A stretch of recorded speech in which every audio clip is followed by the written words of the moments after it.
Hello, எல்லோரும் எப்படி இருக்கீங்க? ஹாப்பியாக இருப்பீங்க அப்படின்னு சொல்லி நம்புகிறேன். ஸோ என்ன பிரச்சனை லைஃப்பில் வந்தாலும் அதெல்லாமே ஃபேஸ் பண்ணி ஹாப்பியாக இருங்க, கூலாக இருங்க, சில்லாக இருங்க. ஓகேவா? சரி, இன்றைக்கி நம்ம எதை பற்றி பேச போகிறோம் அப்படின்னு பார்த்தீங்கன்னா, ரீசெண்டாக எல்லா நியூஸ் சேனல்லையும் ஒரே ஒரு நியூஸ் தான் ஓடிட்டுருக்கு. பெங்களூரை சேர்ந்த ஒரு சாஃப்ட்வேர் இன்ஜினியர் சூசைட் பண்ணி இறந்துருக்காரு. அதுக்கு காரணம் அவரோட ஒய்ஃப் கொடுத்த டார்ச்சர் கொடுக்க முடியாமல், அவங்களோட ஏற்க முடியாத டிமாண்ட்ஸ்னால், அவங்க வச்ச ரெஸ்ட்ரிக்ஷனால், சொந்த பையனை பார்க்க முடியாத ஒரு காரணத்தால், நிறைய விஷயங்கள் ஒரு மானிட்டரி பெனிஃபிட்டுக்கு வேண்டி அவங்க செஞ்ச நிறைய காரியங்களால் இவர் மன உடைஞ்சி மென்டலி ஃபிசிக்கலி ஹராஸ் ஆகி இவர் சூசைட் பண்ணி இறந்துருக்காரு. எல்லா நியூஸ் சேனல்லையும் இதை பற்றி ரொம்ப டீட்டெயிலாக பேசிகிட்டு இருக்காங்க. அவங்களுக்கு மேலே நடவடிக்கை எடுங்கன்னு சொல்லிகிட்டு இருக்காங்க. ஸோ ரொம்ப இந்தியா மொத்தமுமே இதை பற்றி ஒரு பேசு பொருள் மாதிரி ஆயிடுச்சு.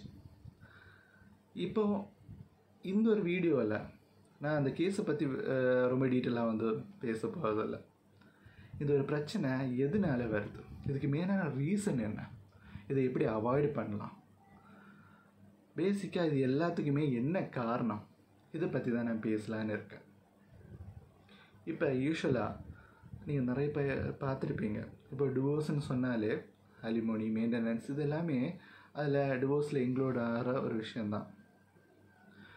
நீங்களும் நிறைய கேசஸ் கேள்விப்பட்டிருப்பீங்க. ஒய்ஃப் அளவுக்கு அதிகமாக மெயின்டெனன்ஸ் டிமாண்ட் பண்ணுறது. அது இன்கேஸ் டிவோர்ஸ் டைமில் அலிமோனி மெயின்டைன் பண்ணுறது, அவங்க கேட்குறது.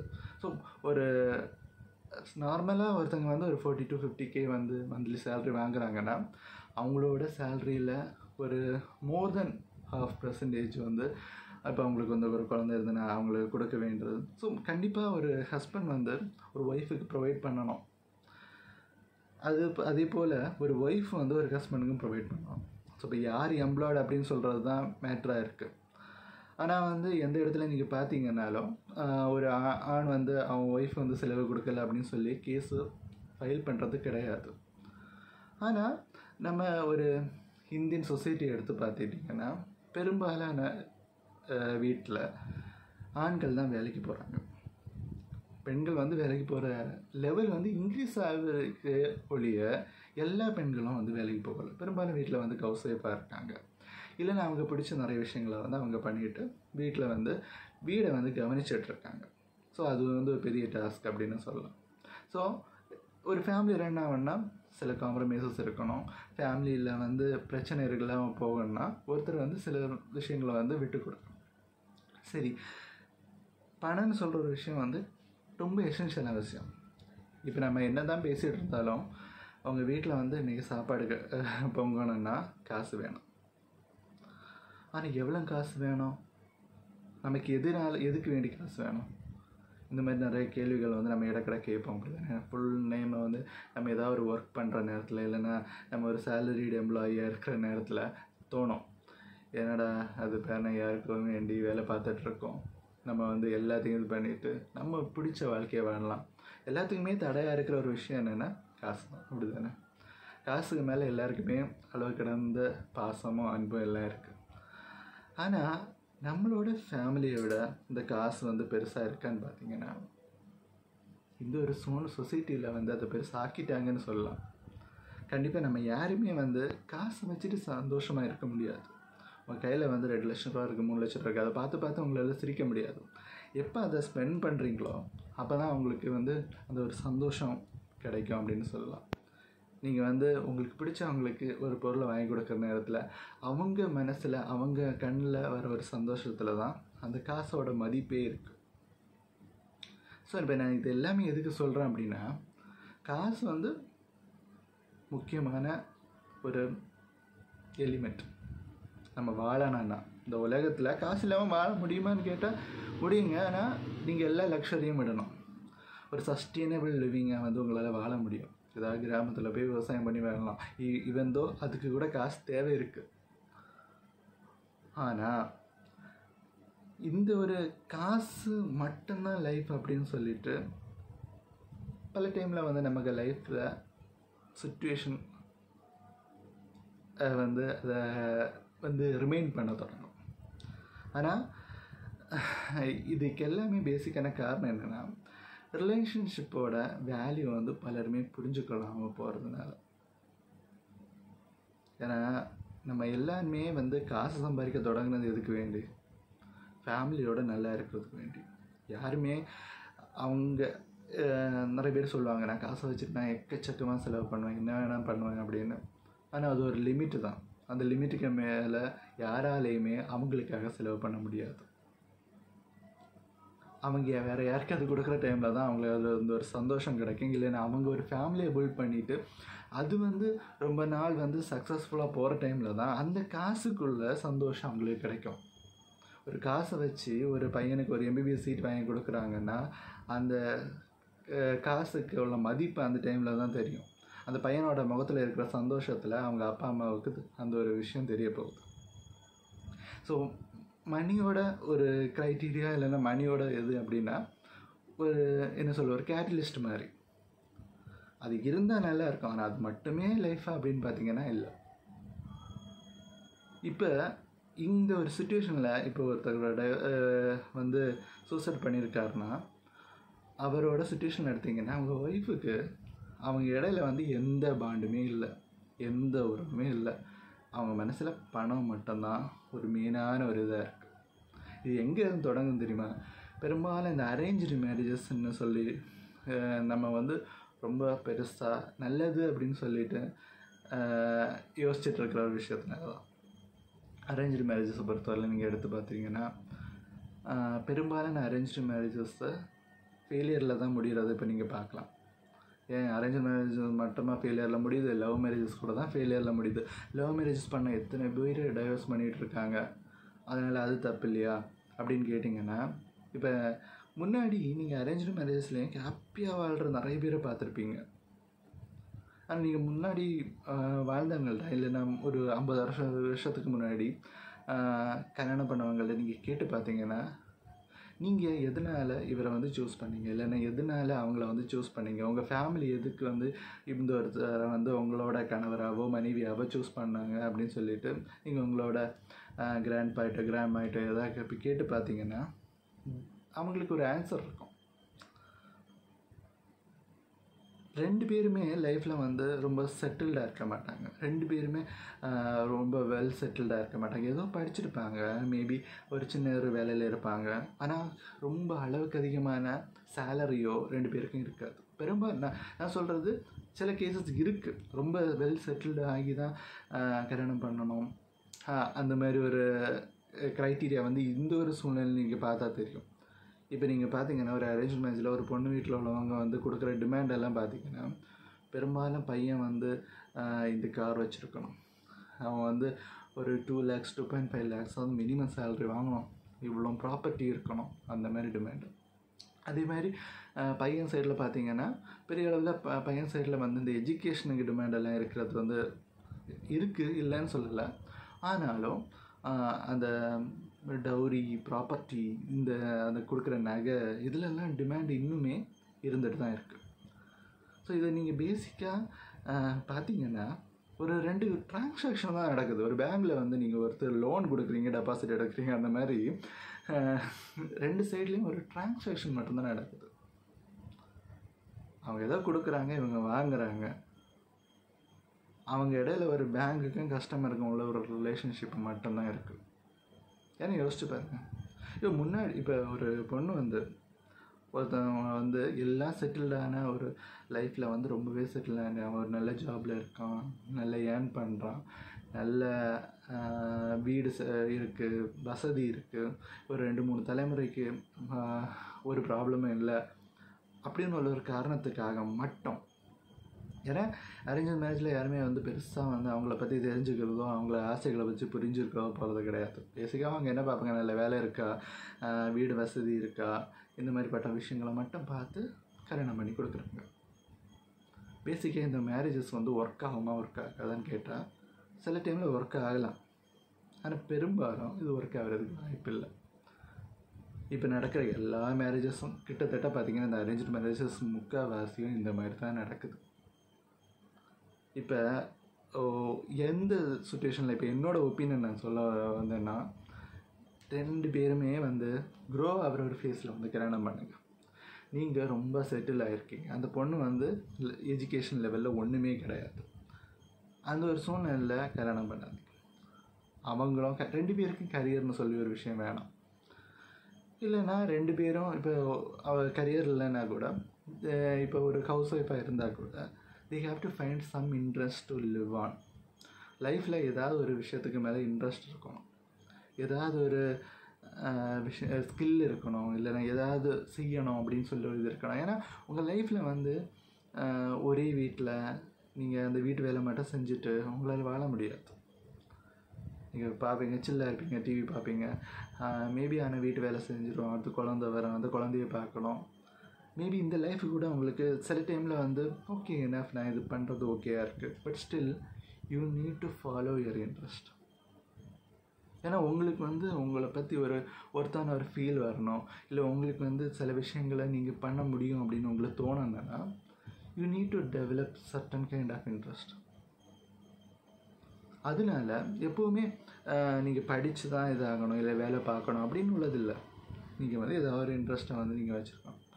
2 பேரும் ரொம்பவே செட்டில் ஆகி, இல்லை 2 பேருமே ரொம்பவே வேலை கிடச்சி அந்த மாதிரி ஒரு சுச்சுவேஷனில் கல்யாணம் பண்ணுறதுன்னா, உங்களுக்கு லைஃப்பில் வந்து எல்லாமே முடிஞ்சு போச்சு.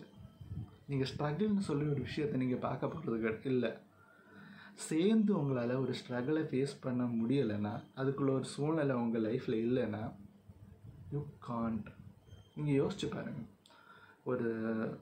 ஒருத்தங்க வந்து அவங்க வேறு ஒருத்தங்களை வந்து கல்யாணம் பண்ணுறாங்க அப்படின்னா அவங்க எந்த பிரச்சனையும் வராது. இப்போ பார்த்தீங்கன்னா இந்த பொண்ணு வீட்டுக்காரங்களும் இல்லை 2 பேரும் சரி, எந்த ப்ராப்ளம் வராது. இப்போ ஆக்சுவலாக இவ்வளோ வீடு இருக்குது, வீட்டுக்கு பின்னாடி இவ்வளோ இடம் இருக்குது, பேங்க் பேலன்ஸ் எவ்வளோ இருக்குது, எப்படி எவ்வளோ இருக்குது, ஸ்டாக் இதில் இன்வெஸ்ட் பண்ணியிருக்காங்களா, இந்த மாதிரி டீட்டெயில்ஸ் எல்லாம் கேட்டிருக்காங்க. இது எல்லாத்துக்கும் என்ன காரணம்னா, ஏதாவது ஒரு க்ரைசிஸ் வர டைமில் எந்த ப்ராப்ளமும் இல்லாமல் சர்வை பண்ணுறதுக்கு. மேபி இதை நீங்கள் நல்லது அப்படின்னு சொல்லி நிறைய பேர் சொல்லுவாங்க, ஆனால் நான் இது நல்லதுன்னு சொல்ல மாட்டேன். ஏன்னா ஏதாவது ஒரு பிரச்சனை வந்துச்சுன்னா மேபி உங்கள்கிட்ட இருக்கிற காசு எல்லாம் என்றைக்குமே உங்கள் கையில் இருக்கும் அப்படின்னு சொல்ல முடியாது. ஒரு நோய் வந்தால் எல்லாமே போகிறதுக்குள்ள ஒரு காசு தான்.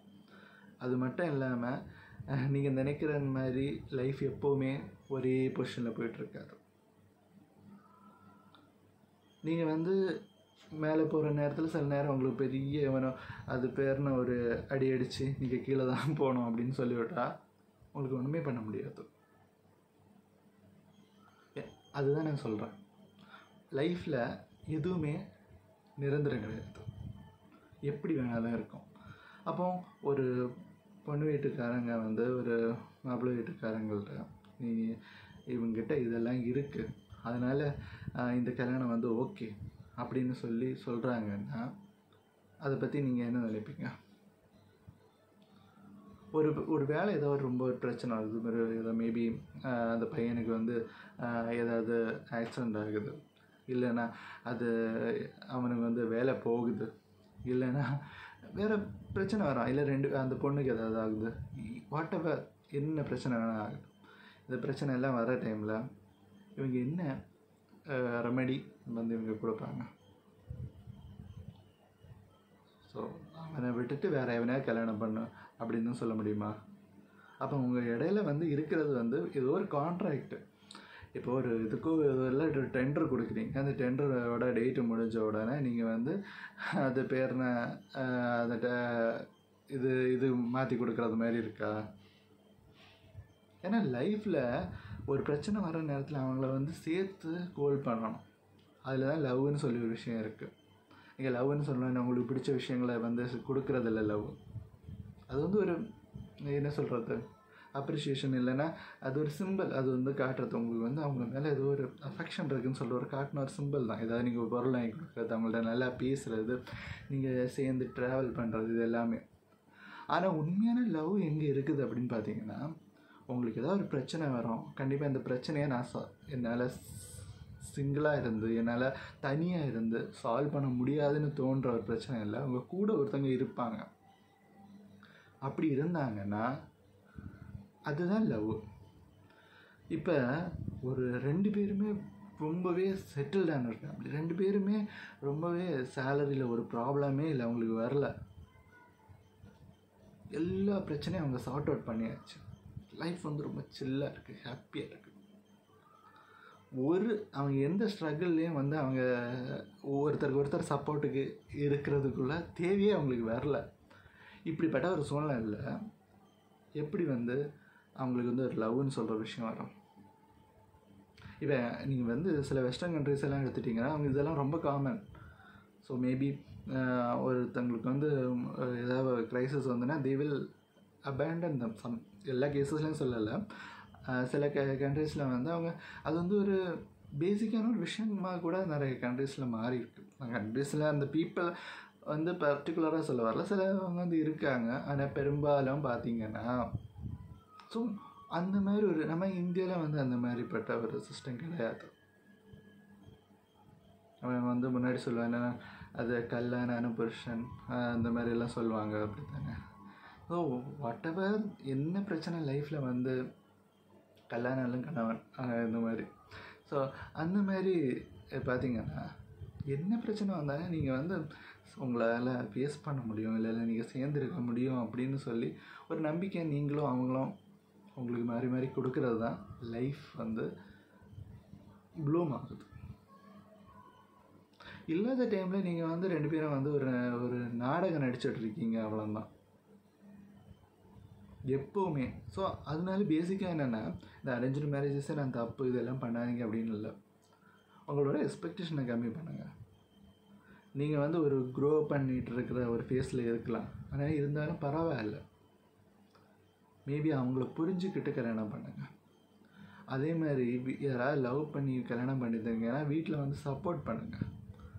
இந்த மாதிரிப்பட்ட விஷயங்கள் எதுவுமே நடக்காமல், அது மட்டும் இல்லாமல் ஒரு மேரேஜ் அப்படின்னு சொல்லி ஒரு ஃபேஸுக்குள்ளே போகிறதுக்கு முன்னாடி ஒரு 2 வருஷமாவது பழகுங்க. இதெல்லாம் கேட்டால் ரொம்ப இந்த ஒரு இதெல்லாம் ரொம்ப ஏலியன் விஷயமாக வந்து பலருக்கும் தோணலாம். ஏன்னா வந்து இது ரொம்ப நார்மலாக நிறைய இடத்துல நடந்துகிட்ருக்கு, இந்தியாவில் நடந்துகிட்ருக்கு. பட் ஸ்டில் இன்னும் பெரும்பாலான நம்ம இந்தியன் சொசைட்டியில் இது வந்து ரொம்பவே ஏற்க முடியாத ஒரு விஷயமாக தான் நிறைய பேர் பார்த்துட்ருக்காங்க. அதனால் ஒரு மேரேஜுக்கு முன்னாடி 2 பேரும் நல்லா தெரிஞ்சுக்கிட்டு புரிஞ்சுக்கிட்டு, அது மட்டும் இல்லாமல் உங்களுக்கு ஸ்ட்ரகிள், உங்களோட வீக்னஸ் இது எல்லாமே தெரிஞ்சு அவங்க சப்போர்ட் பண்ணுறவங்களா இருக்கணும். யாருமே பர்ஃபெக்ட் கிடையாது. ஃபர்ஸ்ட் ஆஃப் ஆல் சொல்ல போனால் இந்த உலகத்தில் எல்லாருமே பர்ஃபெக்ட் கிடையாது. எல்லாருக்குமே வந்து எல்லாமே உள்ள ஒரு தங்க கிடையாது. எல்லாருக்குமே பிரச்சனை இருக்குங்க. எல்லாருக்குமே அவங்களோட இன்செக்யூரிட்டிஸ்ன்னு சொல்கிற விஷயங்கள் இருக்கும். எல்லாருமே வல்னரபிள் ஆகுவாங்க சில சிச்சுவேஷனில். இது எல்லாமே தெரிஞ்சுக்கிட்டு ஒருத்தவங்க வந்து அவங்கள சப்போர்ட் பண்ணணும். If they are not doing that, then what is the purpose of marry? நம்மளாம் ஒரு டெஃபினேஷன் கல்யாணத்துக்குன்னு கேட்டிங்கன்னா பலரும் சொல்லுவாங்க. இப்போ இருக்கிற ஒரு சுச்சுவேஷனில் இதோ நான் ஒரு கொரியன் மூவி இல்லை ஒரு கொரியன் சீரீஸில் ஏதோ பார்த்தேன்னு நினைக்கிறேன். இப்போ இருக்கிற உங்களோட லைஃபோட இதில் இருந்து ஏதோ லைஃப் ஒரு லெவலுக்கு வந்து ஒரு இம்ப்ரூவ்மெண்ட் இருக்கணும். இப்போ நீங்கள் பைக்கில் போய்ட்டு இருந்தீங்கன்னா காரில் போகிறது அது மாதிரி இல்லை இம்ப்ரூவ்மெண்ட். ஏதோ சம்திங் எக்ஸ்ட்ரா நிறைய உங்களோட ஃபீல் கிடைக்கணும். இப்போ நீங்கள் வந்து இப்போ நீங்கள் சிங்கிளாக இருக்கீங்க. இது சிங்கிளாக இருக்கிற ஒரு சுச்சுவேஷனில் நீங்கள் எக்ஸ்பீரியன்ஸ் பண்ணுற உலகத்தை விட நீங்கள் கல்யாணம் பண்ணிவிட்டு எக்ஸ்பீரியன்ஸ் பண்ணுற உலகம் வந்து பியூட்டிஃபுல்லாக இருக்கணும். அப்படி இருந்தால் மட்டும்தான் மேபி அந்த ஒரு கல்யாணம் வந்து சக்ஸஸ்ஃபுல்னு சொல்லலாம். இல்லைன்னா கல்யாணம் பண்ணுறது என்னது இருக்குது? நீங்கள் இப்போ வர வாழ்க்கையை விட ரொம்ப மோசமான ஒரு வாழ்க்கையை தான் வாழ போகிறீங்கன்னா நீங்கள் எதுக்கு கல்யாணம் பண்ண போகிறீங்க? அவனை இதுக்கு முன்னாடி ஒரு இது பேசினேன், செக்ஸ்லெஸ் மேரேஜ், டிவோர்ஸ் அப்படின்னு சொல்லிட்டு. ப்ரொக்ரியேஷன் சொல்லி ஒரு விஷயம் இருக்குது. நமக்கு வந்து அடுத்த ஒரு தலைமுறையை வந்து உருவாக்குறது நமக்கு. ஸோ நம்ம பேர் சொல்கிற ஒரு பிள்ளை அப்படின்னு சொல்லுவாங்கள்ல. ஸோ அந்த மாதிரி ஒரு ப்ராசஸுக்கு மேட்டி மட்டும் கல்யாணம் பண்ணுறதுக்குள்ள ஒரு அவசியம் இல்லை. நீங்கள் ஏதாவது ஒரு குழந்தைய நீங்கள் அடாப்ட் பண்ணிட்டு போயிட்டே இருக்கலாம். So you don't need someone. So லைஃப்பில் எப்போவுமே ஒரு கல்யாணம் பண்ணுறீங்கன்னா whatever it is arrange marriage, ஒருத்தங்க இந்த வீடியோ வந்து யார் பார்க்குறீங்க அப்படின்னு எனக்கு தெரில, ஆனால் நீங்கள் பார்த்தீங்கன்னா ஜஸ்ட் வந்து நீங்கள் இப்போ கல்யாணம் பண்ண போகிறீங்க இல்லை உங்கள் மேரிட் லைஃப்பில் இருக்கீங்கன்னா எப்போவுமே பணத்துக்கு மேலே ரிலேஷன்ஷிப்பை வைங்க. பணம் எப்போவுமே கீழே தான் இருக்கணும். தேவை தான், தேவையில்லைன்னு நான் ஒருக்களுமே சொல்ல வரல. பணம் வந்து இம்பார்ட்டண்டான விஷயந்தான்.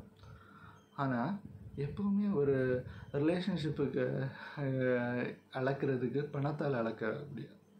இப்போ இந்த கேஸை நீங்கள் எடுத்து பார்த்துட்டிங்கன்னா அந்த பொண்ணுக்கு வந்து பேராசை. சி மே வாண்ட் டு என்ன இந்த ஒரு டிவோர்ஸை வந்து ஈஸியாக வந்து ஒரு மியூச்சுவலாக முடிச்சிருக்கலாம், அப்படி தானே, 2 பேருக்கும் செட் ஆகலை முடிச்சிருக்கலாம். ஆனால் இப்படி ஒரு அந்த பையனை வந்து இவ்வளோ கரெக்ட் பண்ண வேண்டிய அவசியம் கிடையாது. So she want to suffer. மெயினாக இதுக்கு எல்லாத்துக்குமே ரீசன் காசு. இப்போ ஒருத்தவங்க வந்து கேஸு கொடுக்குறாங்க அப்படின்னாலே பெரும்பாலும் அந்த மானிட்டரி பெனிஃபிட்டுக்கு வேண்டி தான் கேஸ் கொடுப்பாங்க. இல்லைன்னா அது பேர்னா அந்த மெயின்டெனன்ஸ் இதுக்கு வேண்டி கேஸ் கொடுக்கறதுக்குள்ள அவசியம் இருக்கா? இப்போ உங்களுக்கு ஒருத்தவங்களுக்கு பிடிக்கலன்னா ஓகே பிரிஞ்சு வாங்க, அவ்வளோதான். ஆனால் ஒரு கேஸ் எதுக்கு ஃபைல் ஆகுது, எதுக்கு இந்த மாதிரி எல்லாம் ரெஸ்ட்ரிக்ஷன் போடுறாங்க, எதுக்கு இந்த இதெல்லாம் கேட்குறாங்கன்னா தே நீட் மணி. ஒரு புருஷனோட சேலரியில் கண்டிப்பாக ஒய்ஃபுக்கு பங்கு இருக்குது, இல்லைன்னா சொல்லவே வரல. ஆனால் அது எங்கே வருது அப்படின்னு பார்த்தீங்கன்னா, நீங்கள் வந்து ஒரு ஒய்ஃபோட கடமையை ஃபுல்லாக செஞ்சுட்டு நீங்கள் அந்த சேலரியில் நீங்கள் பங்கு கேட்கலாம்.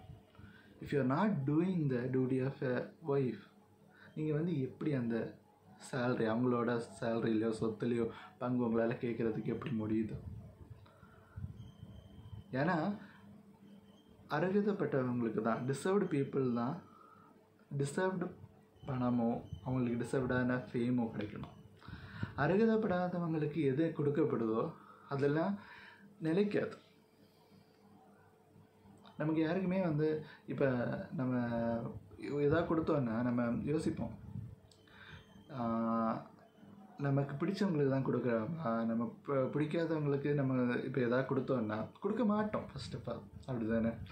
ஆனால் அப்படி கொடுக்க வேண்டிய சூழ்நிலை நமக்கு வந்துச்சுன்னா வாட் வி ஃபீல், ஐயோ உங்களுக்கு ரொம்பவே பிடிக்கல, ஆனால் அவங்களுக்கு வந்து உங்களோட ஒரு ப்ராப்பர்ட்டியோ இதாக கொடுக்க வேண்டியது ஒரு சூழ்நிலை அவங்களுக்கு வருது. டிமாண்ட் லைஃப்பில் எதுவும் நடக்கலாம் தானே. அப்போ உங்களுக்கு பெயின் ஃபீல் ஆகும். இது உங்களுக்கு பிடிச்சவங்களுக்கு நீ எதாவது கொடுக்குறீங்க, இவங்க அது உங்களுக்கு ரொம்பவே வேல்யூபிளான ஒரு விஷயமா இருந்தால் கூட you still doesn't feel that pain. அதை நான் சொல்ல வரேன். எப்போவுமே இந்த லவ்னு சொல்கிற ஒரு விஷயம் வந்து உங்களுக்கு இருக்கிற நேரம் உங்கள் மேரேஜ் லைஃப் நல்லா தான் அவங்க போகும். இப்போ இந்த கேஸை நீங்கள் எடுத்துட்டிங்கன்னா அவங்களுக்கு வந்து இடையில வந்து லவ்னு சொல்கிற ஒரு விஷயம் இருந்திருக்காது, அது செத்து போச்சு. மேபி இதுக்கு காரணம் வந்து இந்த பொண்ணாகவே இருக்கலாம், முழு காரணம் அந்த பொண்ணாகவே இருக்கலாம். பட் பெரும்பாலான இந்த அரேஞ்ச்டு மேரேஜஸ் வந்து இப்படி தான் ஒர்க் ஆகுது. அவங்களுக்கு பிடிச்ச ஒருத்தங்களை வந்து கல்யாணம் பண்ணிவிட்டு ஒரு பிடிச்ச ஒரு வாழ்க்கையை வந்து அவங்க லீடு பண்ணுறாங்கன்னா அவங்க வந்து எதுக்குமே வந்து இது ஒரு கோர்ட்டு கேஸுன்னு போகிறதோ இப்படி ஒரு புருஷனை வந்து கராஸ் பண்ணுறதோ இருக்க மாட்டாங்க. அவங்கள ஃபர்ஸ்ட் ஆஃப் ஆல் வந்து மேரேஜு பிடிக்கலை.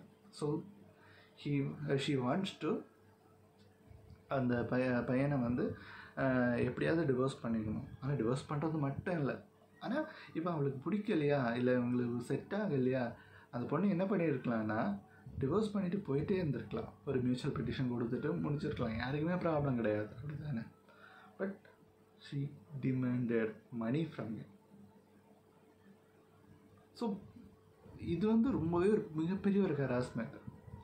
ஸோ இந்த ஹராஸ்மெண்ட்டை வந்து பல தடவை வந்து ஒரு இந்தியாவை எடுத்துட்டிங்கன்னா இந்த சூசைட் வந்து ரொம்பவே மென் பண்ணுற சூசைட் வந்து ரொம்பவே காமன். டிவோர்ஸ் கேசஸில் நீங்கள் பார்த்தீங்கன்னா நிறைய பசங்க சூசைட் பண்ணிப்பாங்க, ரொம்ப காமனாக இருக்குது. ஆனால் இது வந்து யாருமே அட்ரஸ் பண்ணுறது கிடையாது, யாருமே இது பற்றி அதிகமாக பேசுகிறது கிடையாது. இதுக்கு காரணம் என்ன அப்படின்னு பார்த்தீங்கன்னா, ஸோ பையன் இது சொசைட்டி அப்படி ஆகிடுச்சு. ஸோ பையன் இது பண்ணால் இப்படி தான் இருக்கும். ஸோ பையன் தான் மெயினாக ஒரு விக்டிமாக இருக்கிறத விட பையன்தான் மெயினான ஒரு கல்ப்ரிட்டாக இருப்பான் அப்படின்னு சொல்கிற ஒரு தாட் ப்ராசஸ். ஸோ பொண்ணுக்கு வந்து தப்பு பண்ண தெரியாது. ஸோ பொண்ணு எப்போவுமே வந்து பாசமானவள், அன்பானவள், அந்த மாதிரி ஒரு தாட்டு. அப்படி இல்லை. ஸோ இப்போ எந்த பொண்ணு நீங்கள் எடுத்துட்டிங்கனாலும், யாருமே மனுஷங்களை பொதுவாக நீங்கள் எடுத்துட்டிங்கன்னா அவங்க எல்லாமே வந்து ரொம்ப மோசமானவங்களும் கிடையாது, கெட்டவங்களும் கிடையாது. சர்க்கம்ஸ்டான்சஸ். இப்போ இந்த பொண்ணை கூட நீங்கள் எடுத்துட்டிங்கன்னா பலருக்கும் வந்து கெட்டவளாக இருக்கிறவ, சிலருக்கு வந்து இந்த பொண்ணு நல்லவங்களாக இருக்கும். She get another face in her life. ஆனால் யாருமே கெட்டவங்க கிடையாது. ஆனால் சொசைட்டி வந்து எந்த ஒரு க்ரைமை வந்து பார்க்குற நேரத்தில் ஆண்களுக்கு மேலே ஏற்படுற, ஆண்களுக்கு எதிராக நடக்கிற குற்றங்களை வந்து கண்டுக்கிறதில்ல. லாஸும் கிட்டத்தட்ட பார்த்திங்கன்னா பொண்ணுங்களுக்கு ஃபேவராக தான் இருக்குது. ஸோ இப்போ எதுக்கு சூசைடு தான் ஒரு தீர்வா அப்படின்னு சொல்லி கேட்டிங்கன்னா இல்லை, யூ ஹாவ் டு ஃபைட். ஆனால் நான் இப்போ சொன்ன வந்த விஷயம் என்ன அப்படின்னு பார்த்தீங்கன்னா, இது எல்லாத்துக்குமே ரூட் காஸான ஒரு விஷயத்தை நீங்கள் கிளியர் பண்ணிட்டீங்கன்னா இந்த ஒரு கொஸ்டினே வர்றது கிடையாது. டிவோர்ஸ்ன்னு சொல்கிற ஒரு விஷயமே வர்றதுக்கு வாய்ப்பு இல்லை. ஸோ இப்போ இங்கே நடந்தது ஒரு ப்ரூட்டலான ஒரு விஷயம். அந்த ஒய்ஃபு அந்த ஹஸ்பண்ட் மேலே பண்ணதும் ரொம்பவே மிகப்பெரிய ஹராஸ்மெண்ட், பொறுக்க முடியாத ஒரு விஷயம். ஸோ கண்டிப்பாக லா வந்து அவங்களுக்கு எகேன்ஸ்டாக என்ன செய்ய முடியுமோ அதை செய்யும். ஸோ நம்ம அது அந்த வழியில் விடுறது நல்லது. ஆனால் பேசிக்காக இந்த பிரச்சனைக்கு என்ன காரணம், அதுக்கு வந்து எப்படி சொல்யூஷனை வந்து நம்ம வந்து ஃபேஸ் பண்ணலாம். மேபி நீங்கள் வந்து பல தடவை இந்த ஒரு ப்ராப்ளத்தை நீங்கள் ஃபேஸ் பண்ணியிருக்கீங்க. நான் சொன்ன சூழ்நிலை உங்களுக்கு லைஃப்பில் அந்த லவ்னு சொல்கிற ஒரு எலிமெண்ட் விட்டு போச்சு அப்படின்னா ஜஸ்ட் வந்து நீங்கள் மியூச்சுவலாக பிரிஞ்சிருங்க. 2 பேரும் எதுக்கு நீங்கள் கண்டஸ்ட் பண்ணி நீங்கள் அங்கே இங்கே அவங்களுக்கு எதிராக நீங்கள் பேசி எதுக்கு உங்கள் டைமை நீங்கள் வேஸ்ட் பண்ணி தேவையில்லை. அன்ஹாப்பியான மேரேஜை விட ஹாப்பியான ஒரு டைவர்ஸ் வந்து ரொம்ப நல்லது. ஸோ இது வந்து உங்கள் மனசில் யோசிங்க. ஓகே, சரி, இன்னொரு வீடியோவை பார்க்கலாம். பாய்.